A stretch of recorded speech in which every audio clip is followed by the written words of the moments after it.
Hey guys, how's it going? Connor here today at eTrailer.com. We're going to be taking a look at the Kodiak disc brake kit here for our 2020 Jayco Pinnacle Fifth Wheel. So here you can see we have our disc brake kit installed. Now I'm sure you're wondering what are the benefits of upgrading to disc brakes? And there's going to be plenty. Number one, the stopping power is going to be much improved here with our disc brakes. They're definitely going to bite a lot harder than your drum brakes, and we're going to have more clean, smooth, and even stopping power, more relative to our tow vehicles braking. So another reason that people upgrade to disc brakes is in regards to maintenance. Maintenance for disc brakes is going to be much easier compared to drum brakes. In regards to the drum braking assemblies, there's a lot more moving parts, a lot more mechanical aspects that could go wrong and fail and need replaced. With our disc brake kit here, we only have a few main components. We have the disc brake caliper, and then we have the piston, which compresses the pads onto the rotor to slow our trailer.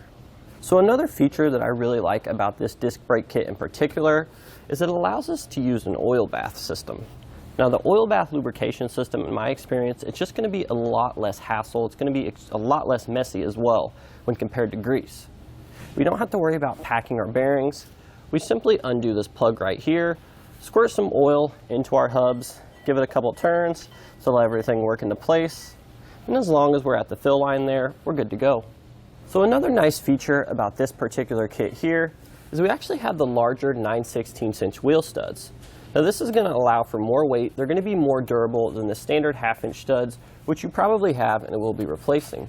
However, most of the wheels nowadays that work with the 1/2" studs are also going to work with the 9/16" studs, so you don't need to worry about getting new wheels either. So with this particular kit here, we're going to get a 13-inch diameter rotor, which is going to be plenty of stopping power for our Tandem 7,000-pound axles, which is what this kit is also designed for. And again, touching on the bolt pattern, it's going to be the 8 on 6.5-inch bolt pattern, which again is going to be an industry standard for the most part on these larger trailers. So there are other kits on the market, other disc brake kits in particular, that have sort of a different construction here. We have both 2- and 1-piece hub and rotors. So essentially what this means is, with our kit here, we have the hub and rotor integrated into one another. Now this is going to make things a little bit easier for installation. We're not going to have to deal with as many parts, but we don't have to worry about compatibility as much because everything's going to be included for you. Now there are other kits, if you prefer, where the hub and the rotor is available separately. So keep in mind, with our kit here, it is going to come with most of the parts we need. However, there are going to be a couple other things, such as our bearings and our oil seal, as well as some lubrication for our oil bath hub. But we do sell all these here through eTrailer. So something I like about the Kodiak branded disc brakes is they come with what is called a dacrament finish. What this dacrament finish is, it's essentially an added level of protection for your disc braking components. Therefore, we're not going to have to worry about any rust or corrosion issues. It's going to be perfect if we have a boat trailer, or it's going to work on our fifth wheel travel trailers as well. So keep in mind, our disc brake kit here is just going to be one of the many other components we're going to need to convert our trailer from electric drum to hydraulic disc brakes. A list of those components are going to be not only the brake kit and our bearings and our lubrication, but we're also going to need brake lines as well as an electric over hydraulic actuator. Again, we sell all these here through eTrailer.com if you need to pick these up. So in regards to installation, this is definitely going to be something you can do at home. We didn't really run into any instances where we needed any special tools or really struggled with anything for the most part. It's all going to be a bolt-on installation using your existing brake mounting flange. Now I will say the calipers have a little bit of a tight fit inside the mounting brackets, but we simply just used a hammer to tap those into place. But aside from that, I really don't think you'll run into any issues. Now that we've gone over some of the benefits and features of upgrading your trailer from electric drum to hydraulic disc brakes, let's go ahead and jump into the installation process and show you how it's done. Now we're going to start our installation by installing the disc brakes. In order to do this, we need to get our trailer up in the air here. We need to go ahead and remove the wheels. We're only going to be removing the wheels on one side to start. Now keep in mind, before we get the trailer in the air, we do want to loosen the lug nuts on our trailer so we don't have to fight with getting them off while they're suspended. We're just going to go ahead and zip our lug nuts off so we can remove our wheels. We're only going to remove the wheels on one side of the trailer for now.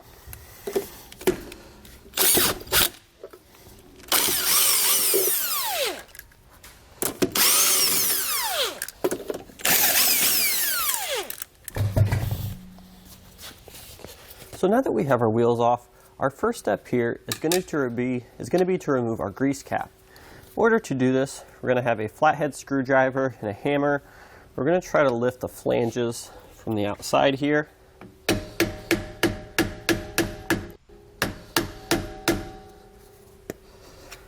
can sort of use that to get a little bit of leverage and pry it off like so. So now that we have our grease cap off, you can see here we have this sort of bronze retainer clip that needs to come off as well. Just take a flatbed screwdriver, poke it in the opening here. You can remove that. Once that's off, go ahead and take a pair of channel locks here. We have this nut we need to remove. It shouldn't be on there very tight at all, so we shouldn't need any sort of leverage from a wrench. We're just going to unthread this for now. Once we have the grease cap off here, you're definitely going to want a pair of gloves as well as some paper towels nearby, because it's going to get pretty messy. Once we have that off here, next thing we're going to do is we're going to pull out on our hub a little bit here till we can pop that outer bearing and our flat washer free. Just like that. Use a paper towel here. We're going to dig this out. Once those are out, go ahead and pull our hub the rest of the way off. So now once we have the hub off, what we're going to do now is we're just going to take a paper towel and get the rest of the grease off our spindle here so we're not making a mess when we're installing our other components. Now would also be a good time to inspect our spindle to make sure there's no nicks or there's no discoloration. So before we remove the braking assembly here from our trailer axle, we need to go ahead, use some diagonal cutters here. We're just going to cut this wire here to free it from our axle tube here so we can just pull the braking assembly straight off once we get the nuts off. So now we can go ahead and remove our actual braking assemblies here. So you can see on the inside, we have 5 nuts which all need to come out.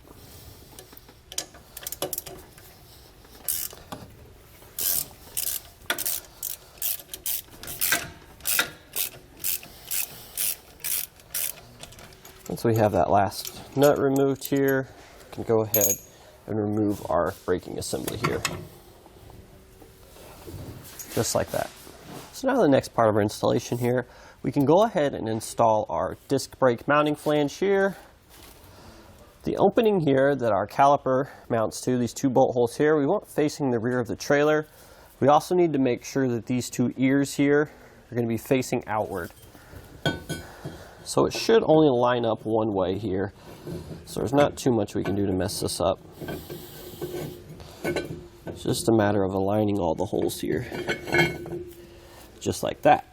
Then we're going to take our nuts that we used to remove the backing plate from our drum brakes here. We're going to be reusing those.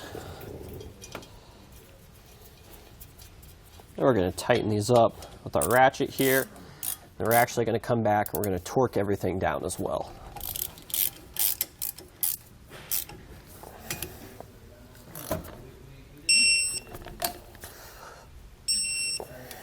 So now that we have our brake mounting flange installed, we can go ahead and take our hub and rotor here, and we can begin prepping this to set on the trailer. Now before we do this, we're going to need a couple extra things. Number one, we're going to need our bearing oil here. We're going to need both our inner and outer bearings. We're also going to need an oil seal. Now these are all sold here through eTrailer. It should be pretty easy to pick out your bearings, but for the oil seal, we do want to make a couple measurements here. We need to note the diameter where our oil seal sits in the actual hub. We also need to measure the outer diameter of our spindle where the oil seal sits, so we make sure we get the correct one. Now we can start first by installing our inner bearing here. What we're going to do is we're going to take some oil here. We're just going to try to get it in between this crevice here. We don't need a lot of oil here. We just want to coat all the rollers so it goes in nice and smoothly. Just going to take some oil, get it around there. Now we're just going to do our best to work it in. We're also going to want to take a thin film layer of oil and place it on the race there so it helps guide it in nice and smooth. We can set it in place just like that. Now what we're going to do before we install our oil seal here on the back of the hub. We're again going to take a small amount of oil here. We're just going to coat the surface where it's going to be pressed in. Once we've done that, I'm going to go ahead and give a nice little coating on the outside of the seal here. We can go ahead and set this in place. Keep in mind the closed end here is going to be facing outward. So we're just going to set it like so. Try to get it as even as possible. That's going to be the trick to install this correctly, is making sure all sides go in evenly. So now once we have our oil seal in place, we're going to take a small block of wood here. We're going to hammer this down to seat it correctly.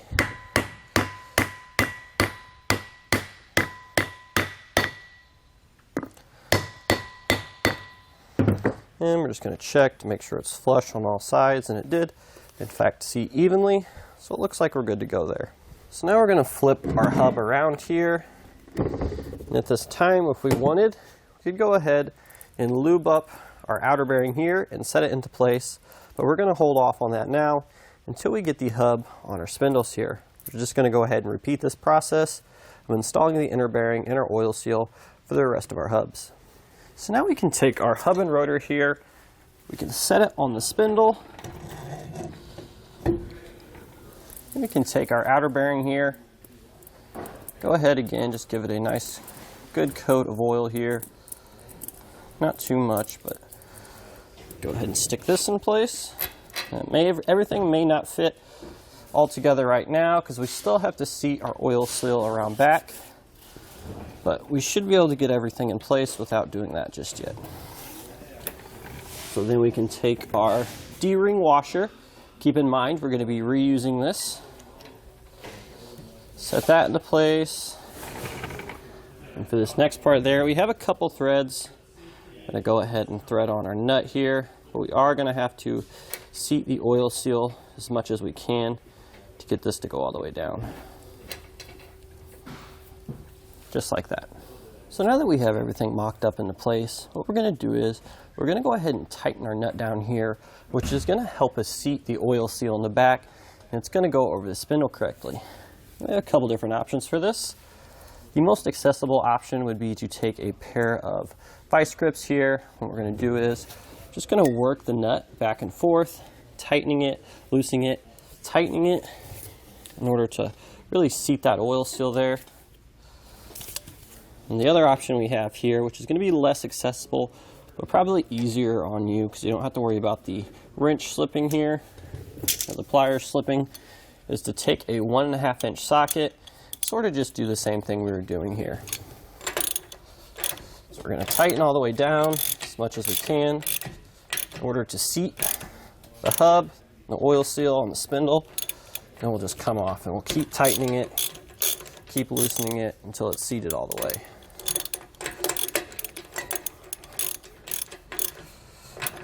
So now we went ahead and tightened and loosened our nut a couple times. Now what we're going to do is we're just going to give our hub a nice little wiggle here to make sure we don't have too much plate. We're also going to look around the back to make sure that oil seal seated correctly on the spindle. So if it wasn't quite there, we did have movement, we'd want to go ahead and tighten this nut down a little further, back it off, tighten it down, back it off, just like we showed you earlier.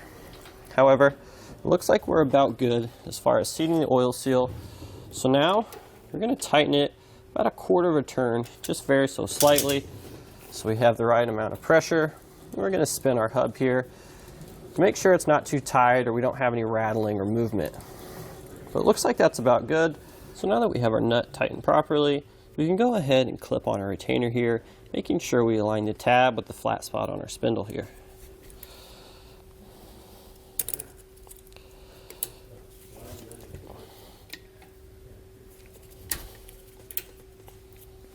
Just like that. Go ahead and just spin everything, make sure it's nice and smooth, and if so, we can work our way over to the other side. So now we're going to take our oil cap here, we're going to thread that onto the hub, just like so. Then we're going to take our pliers here, we're going to tighten that down, being very careful we don't go too tight and crack the plastic.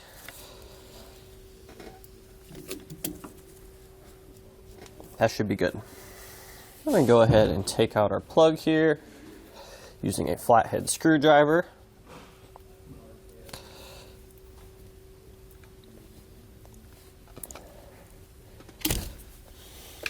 Once that's removed, we can go ahead and take our oil here. We can begin filling the hubs up while we're rotating them to make sure everything works in place.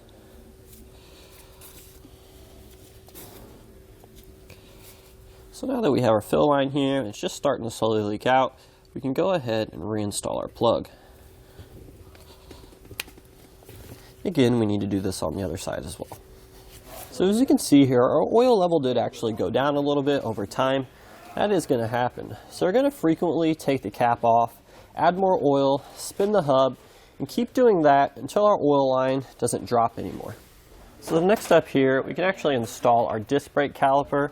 But before we do that, we want to clean the surface of our rotor here using some brake parts cleaner.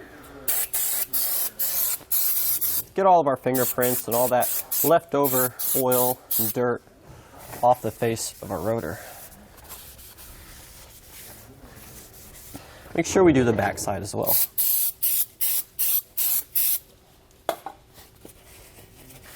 So once that's done, we can go ahead and take our disc brake caliper out of the box here. We may need to seat the pad all the way. Just make sure we're not touching the surface of our brake pads here. Then we can go ahead and install these on our mounting bracket. Simply slide them over the rotor.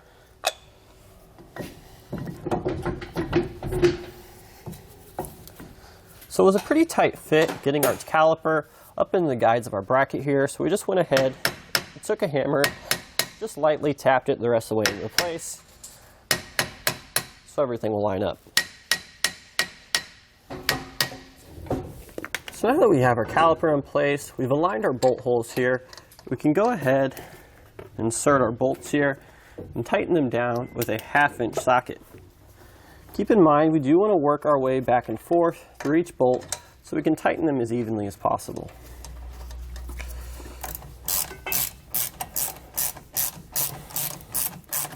So now that we have both of our bolts tightened down, we can go ahead and torque everything down to the specifications in the manual.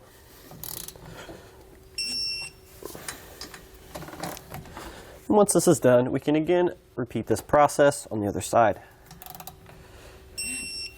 So the final step of our installation here is we need to bleed all of our brakes and our brake lines that we just installed.